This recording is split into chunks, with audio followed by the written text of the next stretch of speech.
Hi, I'm Kelly with citruscycles.ca. This is the Bulls eStream Evo FS329.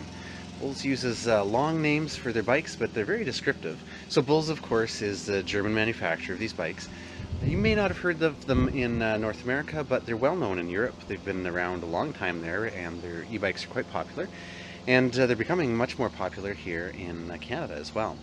So the eStream Evo tells you that this is a Brose powered e-bike. So you can see you've got the Brose mid-drive down here. I'll talk about that a bit. And also the battery is integrated in the frame. And I'll talk about that in a few moments as well. The FS tells you this is a full suspension bike. You can see you've got 120 millimeters of travel, front and rear. And the 3 tells you that this is the top tier version of this bike. It uses the highest quality components. So there is a 2 available of this bike, which still uses good quality components, but they're more mid-grade, and that helps them to bring the price down. But this is the 3, so it's got the top end of everything. And the 29 tells you that these are 29-inch tires. They are the Rocket Ron.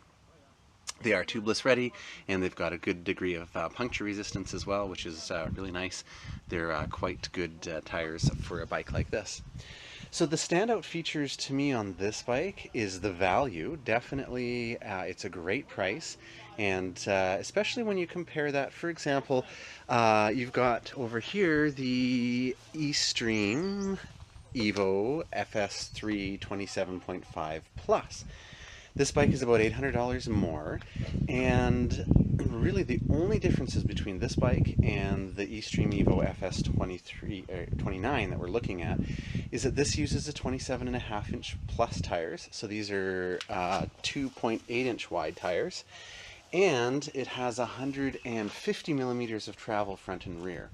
Otherwise, everything else spec-wise is the same on this bike. So when we go back to the eStream Evo FS329, you can see it's a great value because it's quite a bit less expensive.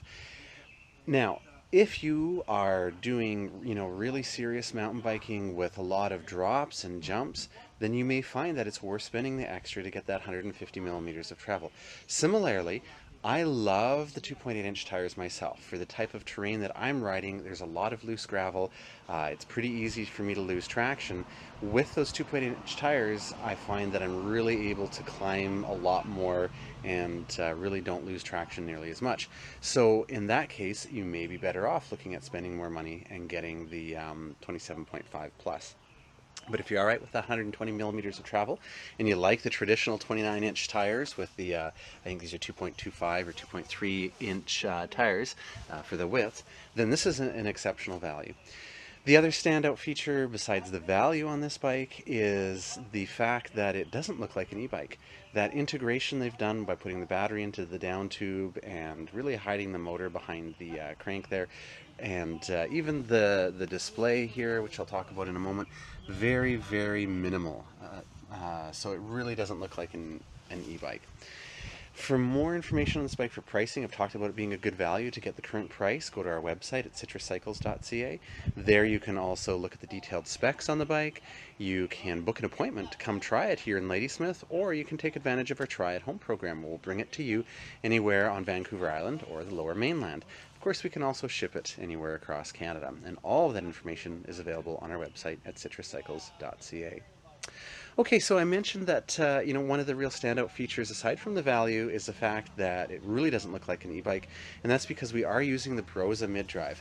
So the Brose mid-drive, one of the really neat features about it is that it's quite quiet. It uses a belt inside, and that really helps to bring the noise level down. One of the other interesting things about the Brose is you can do dual chainrings. So you see we've got 2 chainrings up here, and that's the Shimano Deore XT. And the battery is also integrated in the down tube. So the battery is made by BMZ, and they have a tremendous warranty now. They are offering 4-year warranty on these batteries, which is great. But the battery is specific to Bulls, so Bulls decides the design of the battery and works with BMZ on that.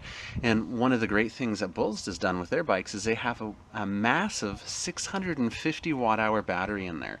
I'll show you a little bit later how the battery removes, because you can take it out of there there for charging. Of course, you can also charge it on the bike.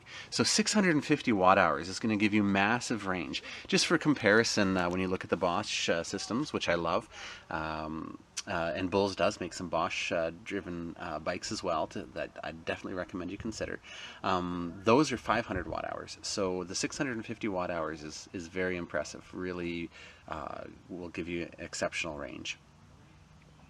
And so with the Brose system, Bulls has chosen to do an update on all of their bikes. And so when I power on the display here, and I can just do that by right on the display, I don't have to turn the battery on first or anything like that. This was a recent firmware update that they chose to do that gives you a number of new features, such as being able to turn on and off the bike just from the display right here, just like that, very easy. They've also now added a 4th level of assist. So you can see right now the assistance level is off because there's a little empty box there. And when I press plus on the display, and the buttons are the display, which is kind of cool, you can see we've got level 1, level 2, level 3, and level 4. One of the neat things about this new firmware is that as a dealer I can actually hook this up to our computer, and I can actually customize each of those levels for you. So if you want level 2 to have only slightly more power than level 1 or much more, I can actually go in and program that for you. So that's really neat. So the display is very simplistic, very minimalistic. It's, again, kind of going with that idea of it not looking like an e-bike. It also helps that if you crash, you don't have a large display to get broken. It's actually quite protected here and quite small and compact. So you do have your up and down for choosing the level of assistance. You've got your current speed. You also have a battery indicator, and that's pretty much it. There's no trip computer or anything like that on this bike. You may choose to bring something along, put it on the stem or in your pocket or something like that. We do have a couple buttons on the side here. One would activate a light, but of course this bike doesn't have a light.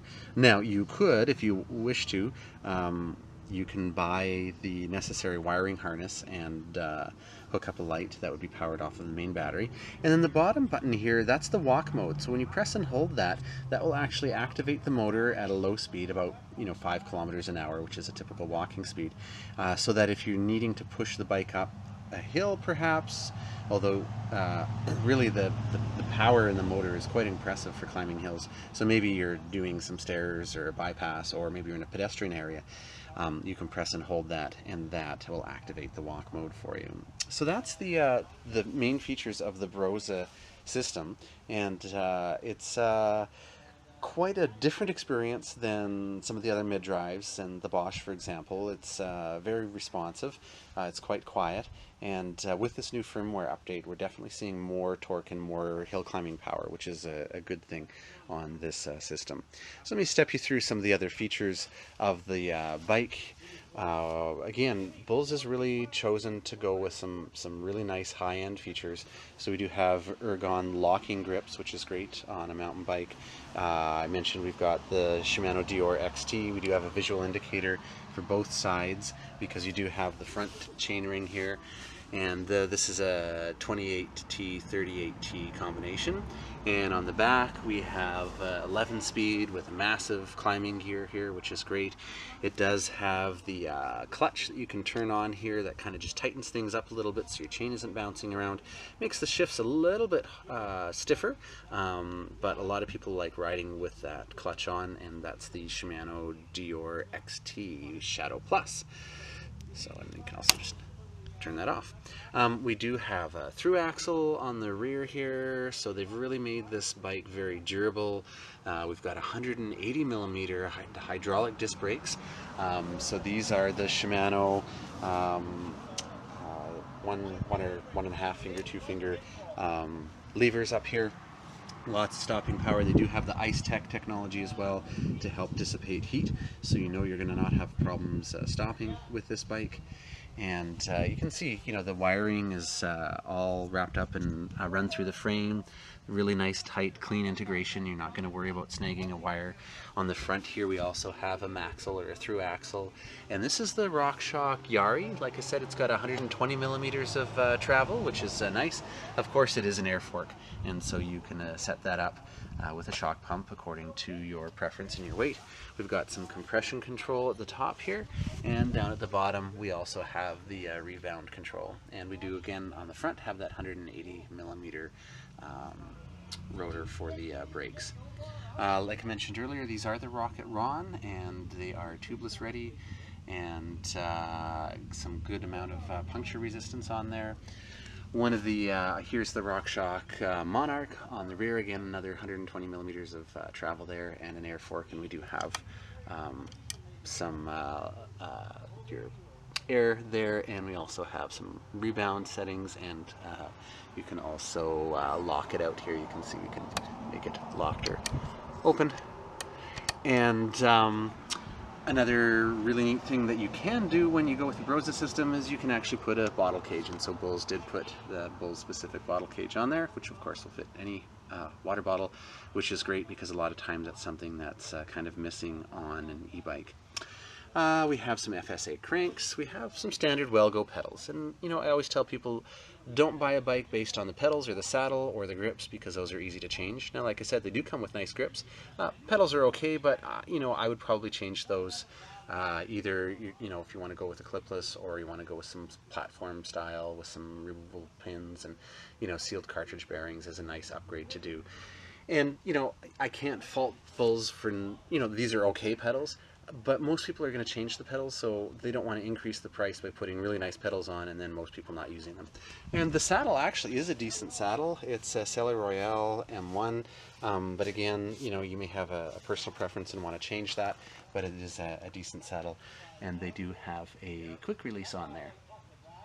So if you're not wanting to ride with a dropper post, because you could of course change this out to a dropper post, then at least you've got the quick release should you wish to adjust your seat height. So I think I've gone through all of the features of this bike. For all of the detailed specs, like I said, you can head over to our website at citruscycles.ca, and if you have any questions, feel free to contact us. You can call us toll free, 1-888-342-0102. All of our contact info is on our website at citruscycles.ca. You can also reach out to us on Facebook, and if you'd like to come and give this bike a try, just contact us. We'd be happy to get you out on it. So removing the battery is actually quite simple, and once you've done it a few times, you'll get quite quick at it. So the first thing we would do is move the crank arms out of the way, because the battery is locked on the frame. You do need a key to remove it, so somebody can't come along and swipe your battery. So you basically just put the key in, turn the key to unlock it, and over here on the other side there is a little latch that you lift up on, and that unlocks the battery. Now, it isn't going to fall out right away, but it's always a good idea to kind of hold it there, and then basically, now that you've got that latch lifted up, you just pull it out like that.